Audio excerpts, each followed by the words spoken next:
We're born in the moonlight. Ain't no fair to say. Can't breathe in the sunlight.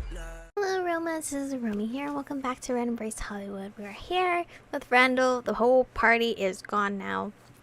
And it's just now us two. Good thing I don't, well technically I have a curfew to be home before friggin' the sun comes up. Man, I'm tired. Randall let out a sigh, hands clasping behind his head as he gazed up at the ceiling. We were lounging on the sofa in the now empty living room, which seemed bizarrely quiet. After the commotion eventually calmed down, the group went off for a ride around the beach. But when they invited Randall, he graciously declined, telling them he wanted to stay behind with me for a bit. Really? But now that we were alone, Randall didn't seem in a hurry to speak. It's okay. As the crowd dissipated, he quickly mellowed out, and the violent energy he'd been channeling earlier had all but completely faded. You okay? Looks like it's you can't see it, but it's kind of bright out. You okay, kid? Wait, what? Are you okay? He finally turned towards me, raising a soft question. You didn't get spooked or anything, right? Being around so many angry vampires? I found the whole thing fascinating. No, it was incredible. You're such a powerful speaker. If they're Vesuvius, then Hollywood is Pompeii. Please never make me go through that again. No, that was pretty powerful. Nah, power doesn't come from the guy up on the soapbox or behind the podium or on TV. It comes from the people who believe what he says. He fiddles slightly with his wristbands, gazing. Oh, I was like, what wristbands? And I see it right here. Wristbands gazing at the floor with a far-off look for several moments. You know, sometimes I get a little. I just feel kind of, I don't know, uneasy. Not about what we're doing, but about what's gonna happen to, well, Queen Bitch of all people. Randall heaved alongside, draping an arm over the back of the couch as he turned to face me more fully. Now, don't get me wrong, I can't stand to fucking look at her. With her stick in the ass walk, her goddamn designer shoes, the way she peers at you all fucking holier than thou over her glasses. Ugh. Holier? Front holier. But I don't want to kill Charisse. I don't want to kill anyone if I can avoid it. Randall's voice dropped to a deep, gravelly murmur. As our eyes met, I saw a strange somberness in his gaze, something that didn't fit with his normal persona. He actually has, I mean, Randall's pretty nice. I don't think we're in the same mindset where if we don't have to kill someone, we're not gonna go do that. If we could just peacefully, or somewhat peacefully, just leave each other's life, that'll be fine. If I had my way, she'd step down peacefully. No one would need to die, and LA could be a free city for vampires. And deep down, that's still what I'm hoping for. There's still time for you to work things out with Charisse, but aren't you leading the revolt? Sometimes no, we're not doing that. There's still time for you to work things out with Charisse? I wish it was that easy, Michiko. I've tried, she's tried. Neither of us really want this to go on. But our camps are just so far apart. It feels like they're unhappy with any compromise we come up with. We're only just as strong as our groups make us. If we lose their support, then we're both as good as dead.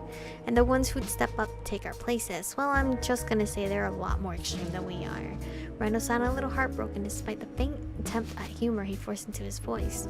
It reminded me of a desolate parent or lover, frustrated out of care and worry, resigned to a certain helplessness. A lot of my clan, they want to see someone's blood get spilled. It's not that they're bad people either. Most of the time, they're great. The best family a guy could ever ask for. Always ready to protect you and love you through whatever it is you're going through. We got every type of person, different as a rainbow, but brought together by what they believe in. It's one of those things that makes you happy just seeing it. But sometimes I feel like they just want destruction. Very briefly, I thought I heard something unusual flicker through Randall's tone, but it was so subtle that I lost it right after. When they get worked up, when everyone's shouting and pissed off, they really believe they're doing the right thing by tearing apart the enemy. I think it comes from a good place, you know? They want to defend the ones they care about. We all do. It's just, they don't understand that blind rage sometimes makes things so much worse. But they seem to really love you. Can't you change their minds? It almost sounds like you're afraid of them. It's instinct. Some people never learn to control it. Your attitude and speech encourage rage, though, don't they? Well, I mean, it's not his fault that his booming voice makes it like that. Can't you change their minds? Yeah, but they keep putting me on a pedestal, like I'm some kind of god or holy leader. But I'm not, I never wanted to be. You know why? Because people will always put words in their god's mouth, twist them around to suit their needs, even if he's saying something completely different. While Randall was talking, his fingers had wandered to a pen lying between us on the cushions. He plucked it up, beginning to idly scribble on the back of his hand, where a twisted figure slowly formed across his knuckles. I just want to help them. That's the whole reason why people started coming to me in the first place. The poor, the weak, the outcasts. I've been there. I know what it's like to feel worthless. So when I came to LA and ranted at vampire haunts about the status quo and why we need change, people listened. A wistful smile flickered on his lips, as faint as a candle in the wind. For a while, everything seemed like it was getting better. They stopped living for others and started living their own lives because I helped them understand it was alright. And then at some point, they started to forget what freedom really meant. They wanted everyone else outside of our clan to see the things the same way. Anyone who didn't was an enemy, someone who was hurting us, even if they never meant to. That's why they think Cherie should die. Well, damn. How did we end up like that? Closing his eyes, Randall let go of the pen and sunk back against the couch, his face tilted up to the ceiling. Without his chest moving to breathe, he looked as still and lifeless as a corpse. But after a moment, his eyelids flickered open, and he glanced back towards me. Do you see any way out of all of this? If the leaders have to die for things to change, then so be it. Anarchy just doesn't work. Someone needs to keep control. Not yet, but I believe things will work out somehow. Last route in Heath's route, I was very passive. I wasn't aggressive with my choices. Maybe I have to be aggressive now.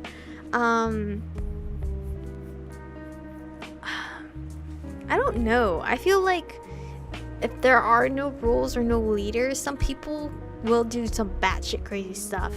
And they can do it because no one's telling them not to do it. Like, there's no leader to control these people. So maybe anarchy just doesn't work. Why? To make sure we don't kill each other or start chewing necks on camera? Yeah? I don't know, kid. Leaders aren't always bad by nature, but being a leader can turn someone bad real easily.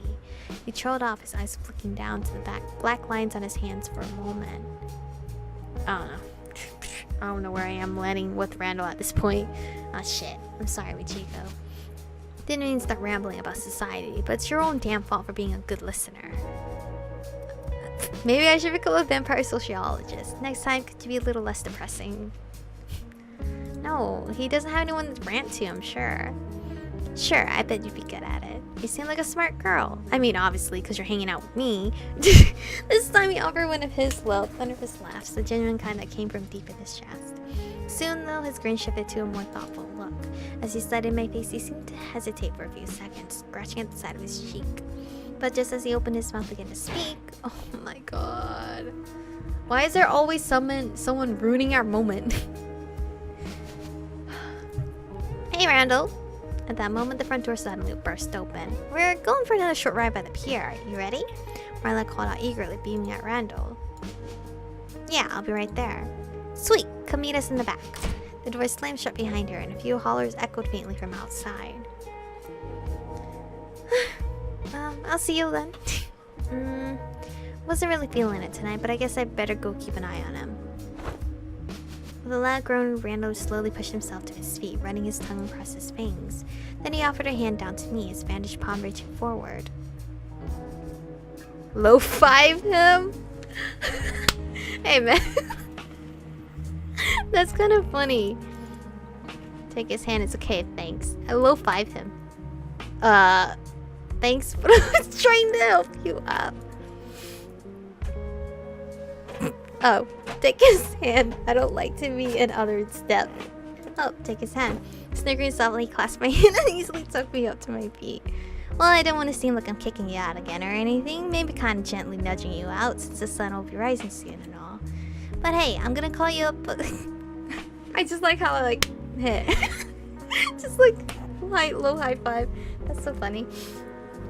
Anyway, I'm gonna call you up again in a few days, okay? This whole mentor thing or whatever, I'm starting to take it pretty seriously, so I gotta find another learning experience for you. Well, you've done a great job so far. I'm expecting something good, so don't disappoint me. Is that what we're calling dates now? Yo, I want that. I want that choice. I want that choice so much. Gimme. I mean, you can call it whatever you like. I'm not gonna stop you. They gave me the briefest of winks, his eyes shining mischievously.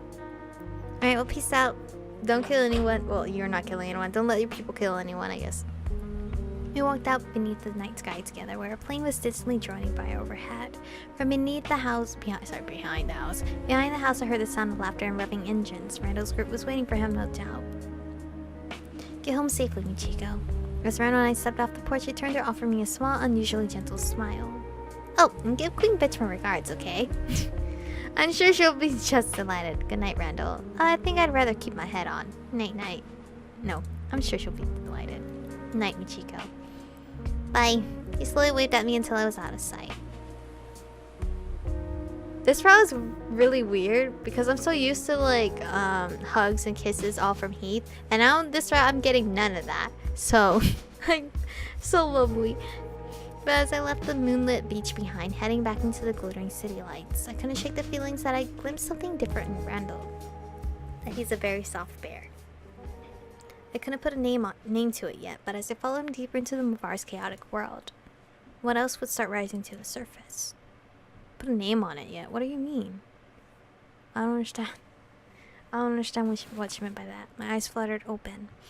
Oh, am I going to abattoir or whatever now? I felt like I'd been having an intense dream, but as soon as I tried to remember it, the image faded away. But more importantly, there was a gnawing, awful ache in my gut. Hunger pangs had woken me up again, apparently. Oh, David! Where's David? Charisse was probably expecting a report on Aloysia today, so I needed to pay the club a visit. But I had to feast first. Even as a vampire, breakfast was obviously still the most important meal of the day. Drink from David! Look, there's a choice right there!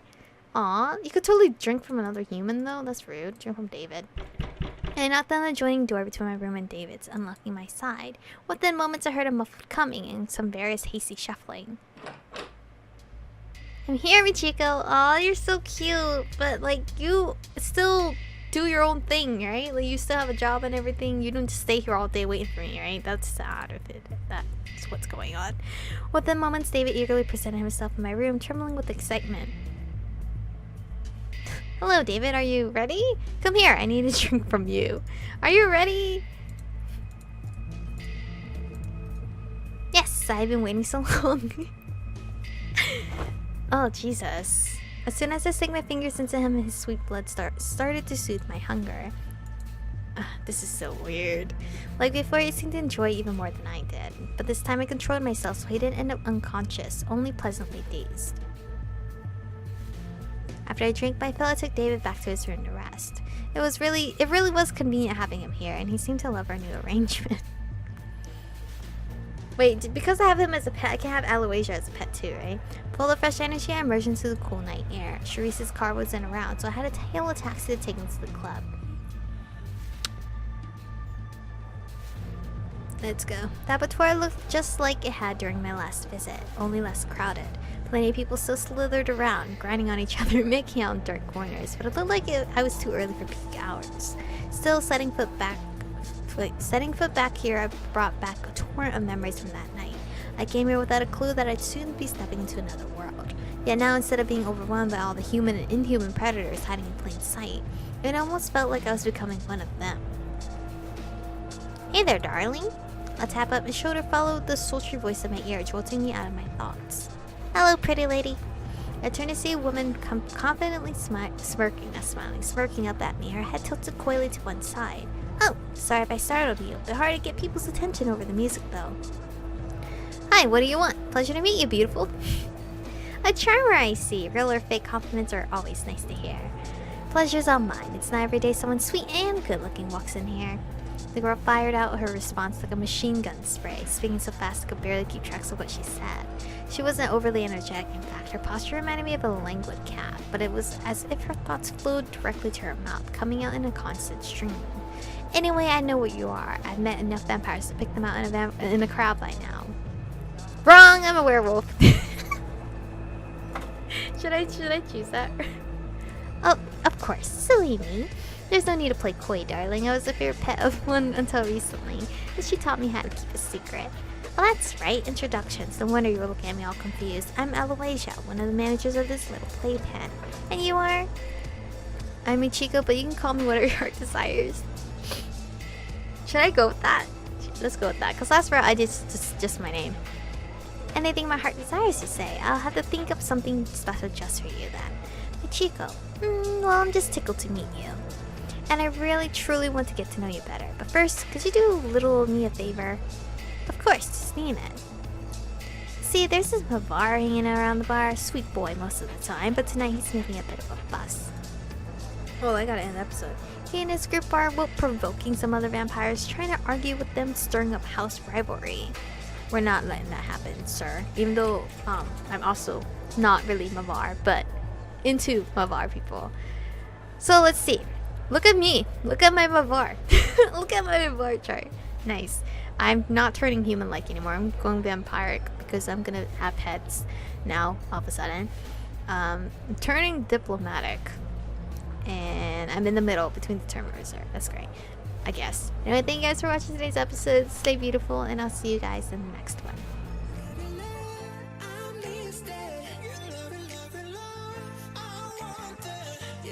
touch it,